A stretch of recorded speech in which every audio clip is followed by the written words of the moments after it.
Good evening and welcome to the live broadcast for our 34th Electron mission, a launch we've called Stronger Together for our mission partners Capella Space. We're bringing you a live view of Electron on the pad as we prepare for our second launch ever from our dedicated launch pad in Virginia at Launch Complex 2 on Wallops Island. My name is Felicity Powell. And I'm Likita Satosala, and we're so glad to have you with us. We're about 16 minutes away from our target liftoff time of 1800 Eastern Local Time or 2300 UTC. It's hard to believe it's been just over 6 weeks since our very first launch from our dedicated launch pad at Wallops. On January 23rd, we launched to space from LC2 for our customer Hawkeye 360 and delivered their satellites to orbit with pinpoint accuracy. Those 3 Cluster 6 satellites are already providing useful Earth observation data from their new home in space. That mission marked a new era of dedicated small launch from U.S. soil for satellite operators. With the support of Virginia Space, the Commonwealth of Virginia, and NASA Wallops Flight Facility, we built Rocket Lab Launch Complex 2 to serve the responsive needs of the future and to offer ultimate flexibility for our customers, enabling them to launch from one of 3 pads across 2 continents.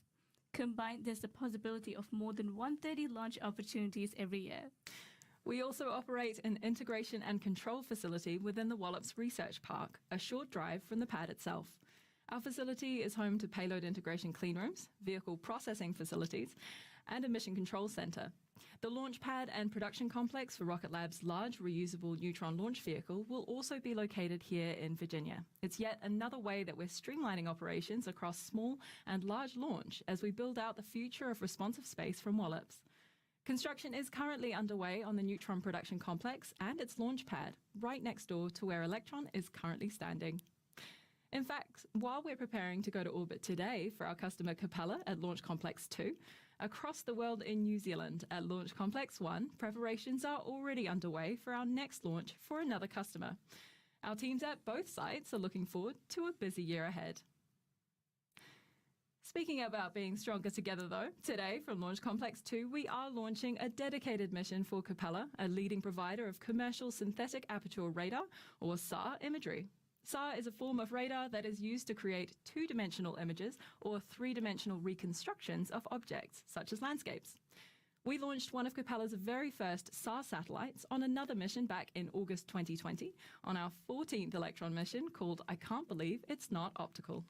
Our mission today would deliver 2 more of Capella's latest SAR satellites to orbit, enabling them to deliver the highest resolution, highest quality SAR imagery commercially available, empowering organizations across the public and private sector to make informed, accurate decisions based on what is happening across the Earth at any given moment.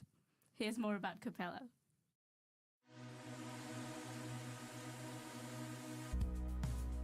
To reiterate, the goal of this pass is to establish contact and assess spacecraft health. Command, do you have any questions? Let's rock and roll. We learn really fast, and we build satellites here in San Francisco.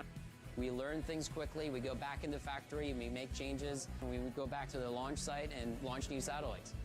There's one team and one company in the world that could do this. It's this team and it's this company, it's Capella. And that's why we're the first and only American company that's ever been able to do this. I mean, we were the first American company to put a commercial SAR satellite. We're the highest resolution SAR imagery in the world in the most compact form. We're the first one that's able to do real-time tasking, which means people are going to be able to get their imagery as quickly as it's possible. So it's not just that we've done something as complex as putting a satellite up, we've put up the best satellite in space. And we've done that with just 100 or so people in a very short amount of time.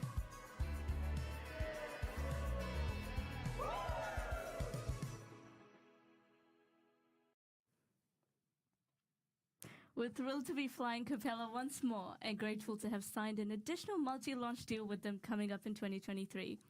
These 4 missions are planned to lift off from one of our 2 pads at Launch Complex 1. With the flexibility to launch from right here at LC2 in Virginia, if campaigns require. All right, as we approach T-minus 12 minutes to liftoff, our operators will run through the final go, no-go poll by this mission's launch director. Let's hand over to Mission Control and check in on how we're tracking for launch. We'll be back with you shortly.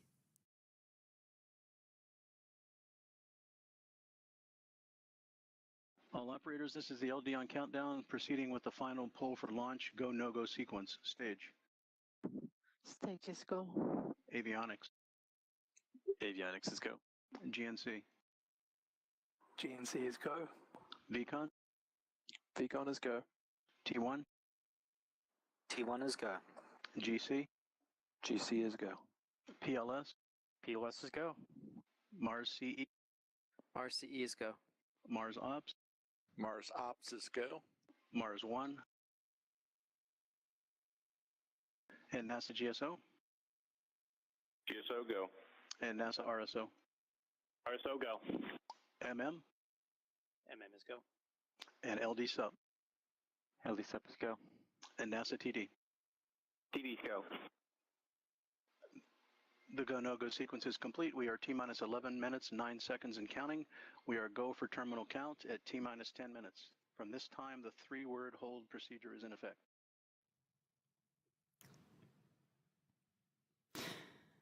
So as we approach T minus 10 minutes and 40 seconds, Mission Control are reporting all systems on the vehicle are healthy and will be proceeding with the remainder of the count.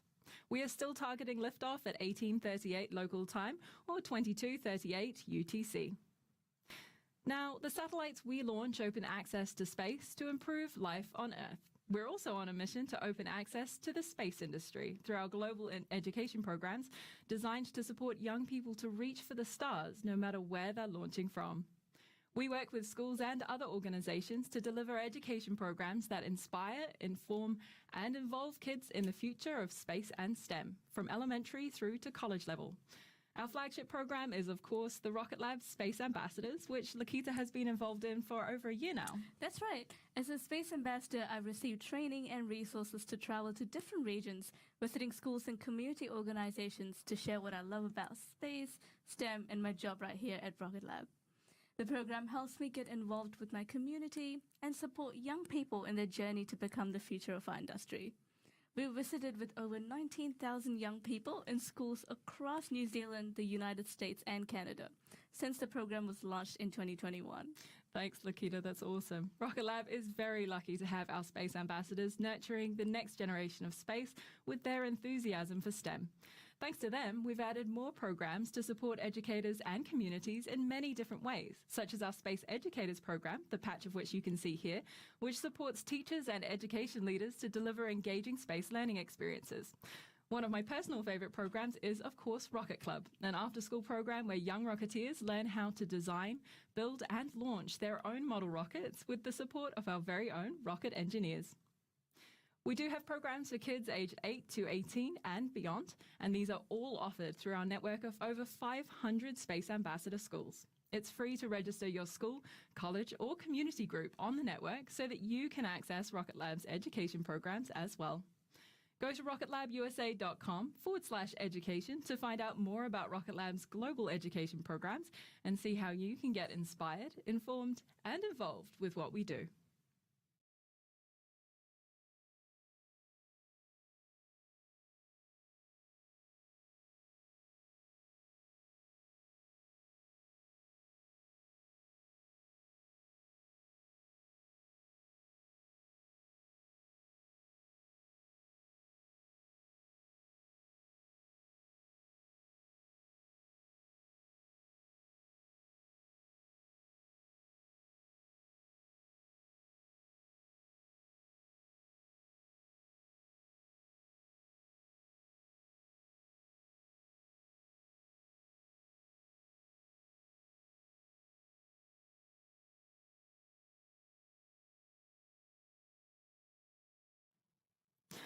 Thanks for joining us for this Stronger Together mission for Capella Space. We've come a long way from our first Electron launch in 2017. Rocket Lab started off with rockets as a small launch services provider, and we have now launched to space 33, nearly 34 times for our customers. Now we're also developing our large lift vehicle Neutron, and we have expanded our production capacity to in-space technologies. Through the acquisition of leading aerospace component manufacturers and the expansion of our teams across the United States, Canada, and New Zealand, Rocket Lab is making it easier than ever to get your idea on orbit. Here's Julie Kelly, Business Development Director, speaking to the exciting possibilities for Rocket Lab's Space Systems division.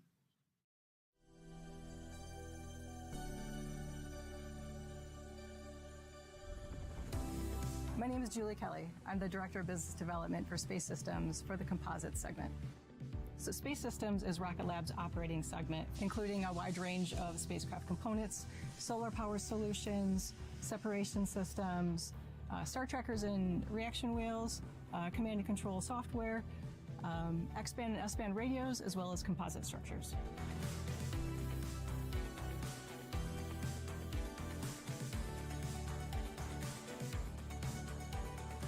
We got into space systems to provide a vertically integrated solution for our customers. Our Space Systems division allows us to provide the Photon family of satellites and a range of satellite components to bring constellation volume and pricing to our customers.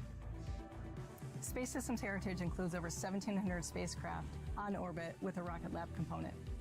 Some of the major missions that Space Systems has contributed to include the Mars InSight rover, Mars Ingenuity helicopter, NASA's James Webb Space Telescope, OneWeb's 600 satellite constellations, which brought global broadband connectivity.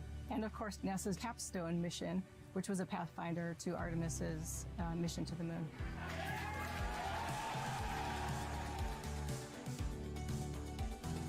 Since acquisition, we've been able to scale the Space Systems company in a number of ways. So first and foremost is a shared set of knowledge. So we've been able to use cross-collaboration for best practices, streamlining manufacturing. We've added manufacturing capabilities at a number of sites, as well as new product development.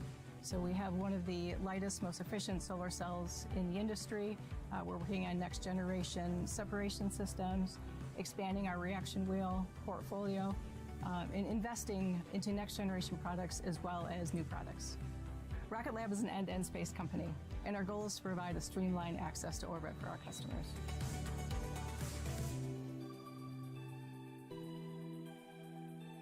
It's always great to hear from our different global teams on what they love about the work we do together. If you want to be a part of that, there has never been a better time to build your career in space with Rocket Lab. We have plenty of job vacancies open at all of our 9 global sites, so check them out at rocketlabusa.com/careers. At just about 4 minutes to liftoff, we are approaching the handover to Electron's countdown auto sequence. At this point, Electron's flight computers take over the launch countdown. Our mission operators are reading the launch vehicle and payload as healthy and progressing through the count nominally. The weather is still looking good for launch at 2300 UTC. Moments after Electron has switched over to auto sequence, at about T-1 minute 30 seconds, we should hear the call that LOX loading is complete on the vehicle. At 1 minute to liftoff, we can expect confirmation that the launch vehicle's first and second stages are pressurized for launch. At T-10 seconds, you will hear our launch director, Joseph Carpico, make the iconic count to 0. Let's hand over now to mission control and listen in for these checkpoints. We will check back in with you shortly after liftoff.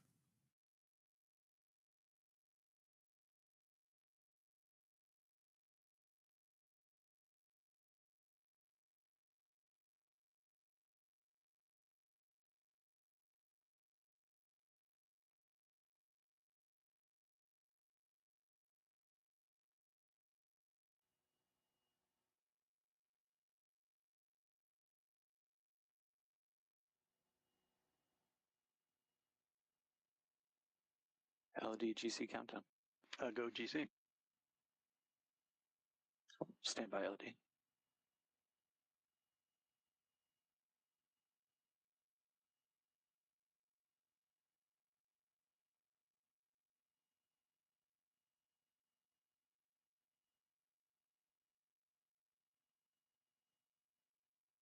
LD GC countdown. Go ahead, GC. ECS disabled, pad auto sequence armed, pad ready for launch. Roger, thank you. All operators LD on countdown. From now on, there should be no red flags on your critical LCCs. VCON LD. LD VCON. Confirm all expected flight computer ASGOs are green. Confirmed. VCON, lock auto sequence and confirm. Auto sequence locked. All operators, we are go for auto sequence start at T-2 minutes. LD is go for launch.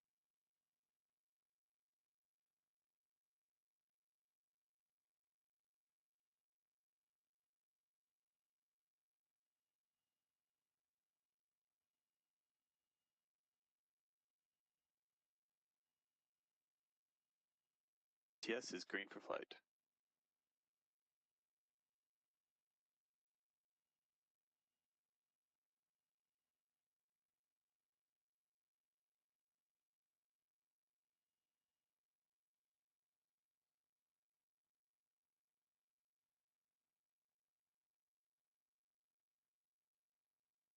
Oxide is complete. System is in recirc.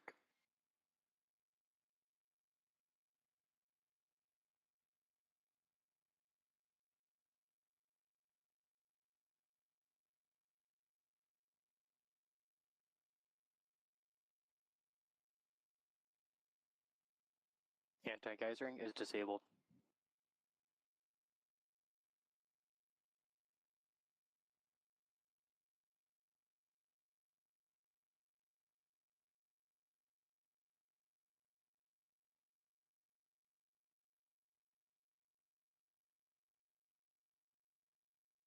Stage 1, Stage 2 press for flight. High flow engine purge enabled.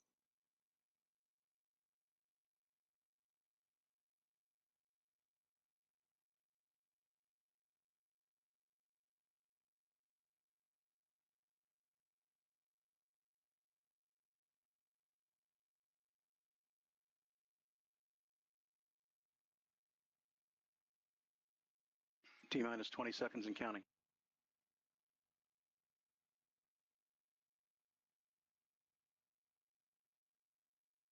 Deluge activated. 10, 9, 8, 7, 6, 5, 4, 3, 2, 1.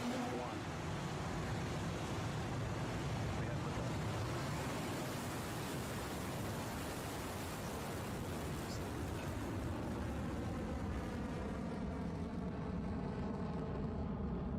Stage 1 propulsion is nominal. Beginning pitch over.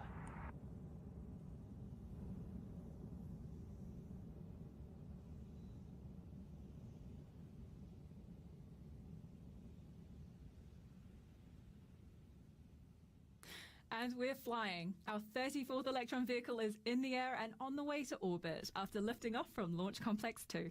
You can see the exhaust from those 9 Rutherford engines glowing bright as they propel the vehicle with Capella's satellites to space. Now that Electron has left the pad, its next milestone is max Q, the moment when the density of the air around the vehicle and its acceleration through that air creates the maximum aerodynamic pressure that the vehicle will experience in flight. You'll hear Mission Control announce this milestone soon enough. Approaching max Q. He will count you in, remember. Saying max Q. As you may have heard from our mission operator's call there, Electron has now passed through max Q. The vehicle has throttled back up to a velocity of over 1,000 meters per second, just a fraction of its maximum velocity as it proceeds to orbit. We're about to reach another 3 milestones in the flight, and each will happen quite quickly, so we'll explain all 3 in one go. To start, we need to separate the first stage of the vehicle from the second and third stage, also known as the kick stage, which holds Capella's satellites. The first stage is essentially a large fuel tank. Once that fuel is depleted, we jettison the tank so that the second stage can carry on to our orbital destination. To separate cleanly, we need to throttle down those 9 Rutherford engines on the first stage. This is known as main engine cutoff, or MECO for short. Once these engines have throttled down, the first and the second stage separate. Next, you'll see the vacuum optimized Rutherford engine ignites to carry the second and the third stage the rest of the way into space.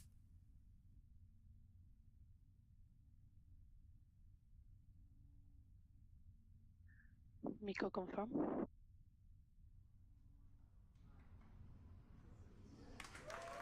Stage separation successful. Stage 2 ignition.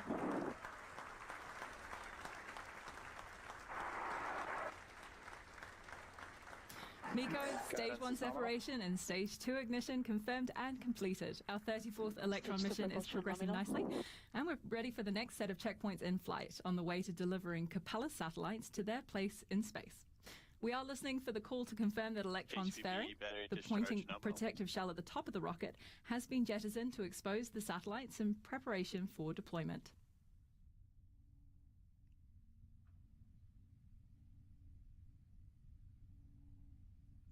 Fairing jettison succeeded. You can see it there on your screen. That's confirmation that the payload fairing has been successfully jettisoned and Capella's satellites are now exposed to space. Electron's second stage is continuing to orbit, traveling at speeds of over 8,000 kilometers per hour and currently at an altitude of over 100 kilometers. That's another milestone checked off. The fairing is a millimeter-thin shell that serves a vital role, protecting the payloads inside from the awesome aerodynamic forces it sees as it breaks away from the atmosphere. Now that we're in free space, we can shed that extra weight to help maximize Electron's acceleration into orbit. Sitting on top of Electron, each payload might feel up to 8 times its own weight due to those smooth accelerations. As part of the structural analysis team, our job is to prove every component on the vehicle is tough enough to withstand the stresses of all those forces, pressures, and vibrations on ascent, while still being a lightweight and elegant solution.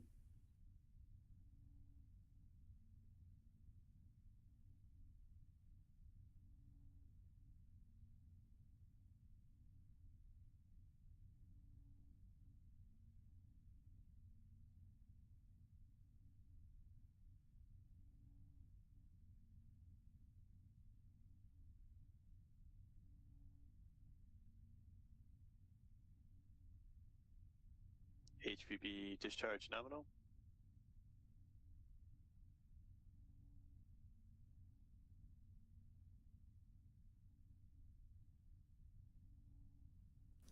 T plus 5 minutes, and it's time for the next set of checkpoints in flight as we progress towards mission success.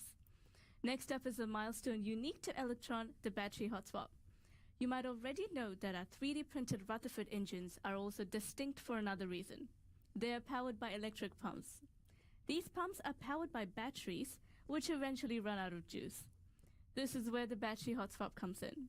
We need to swap the used batteries out with another fresh battery and jettison the expended ones to free up some weight, all while keeping that stage 2 engine running smoothly, which is why we call it battery hot swap. Sometimes you can catch a glimpse of these battery packs falling away, so keep an eye on the right side of your screen. While you do that, we'll listen in from the call out from Mission Control.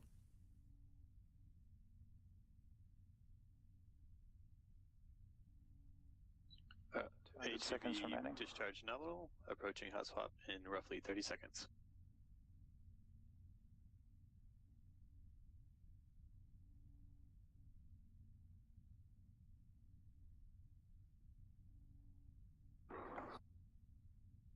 Throttling down.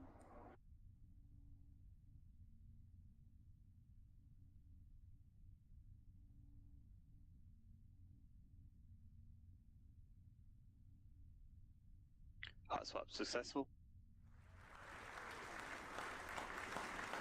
Stage 2 propulsion holds nominal. Battery just in control. Electron's second stage is now running on a fresh battery. You saw it there, with the battery hot swap confirmed successful by Mission Control.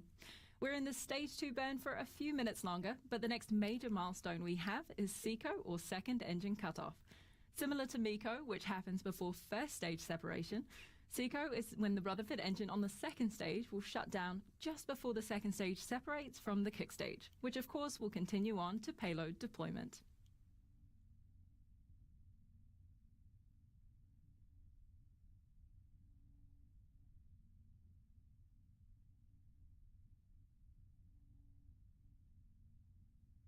Now at 7 minutes and 10 seconds into Stronger Together mission for Capella Space, the second launch from our US launch site on Wallops Island, Virginia, with 4 minutes until SECO and kickstate separation.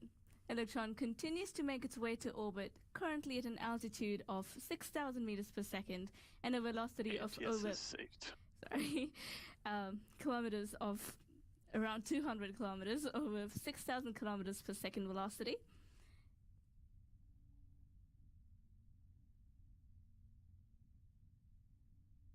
Stage 2 propulsion still nominal.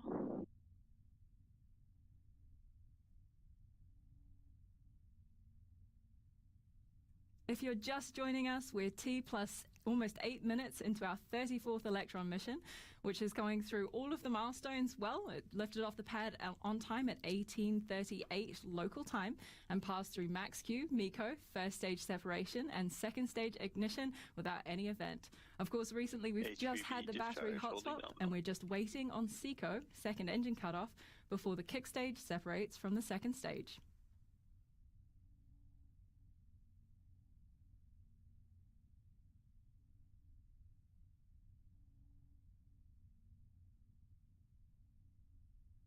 as Felicity mentioned burn out earlier, stage mode. coming up next, the engine on Electron's second stage will throttle down and shut off Stage before two the final propulsion stage nominal. separation.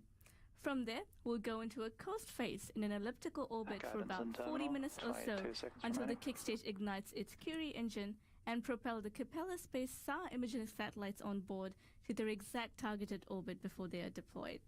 Payload deployment will mark the end of the mission, which will occur at around T plus 60 minutes or so. So let's listen in for SECO and kick stage separation.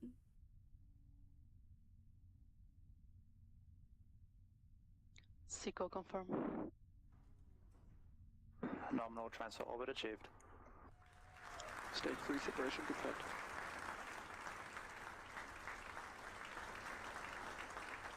The space-optimized Rutherford engine on Electron's second stage has now throttled down, and the second stage has cleanly separated from the kick stage. The SECO and second stage separation milestones for this mission are complete. The next phase of the mission takes a little longer than that action-packed first 8 minutes after launch, but it's worth the wait.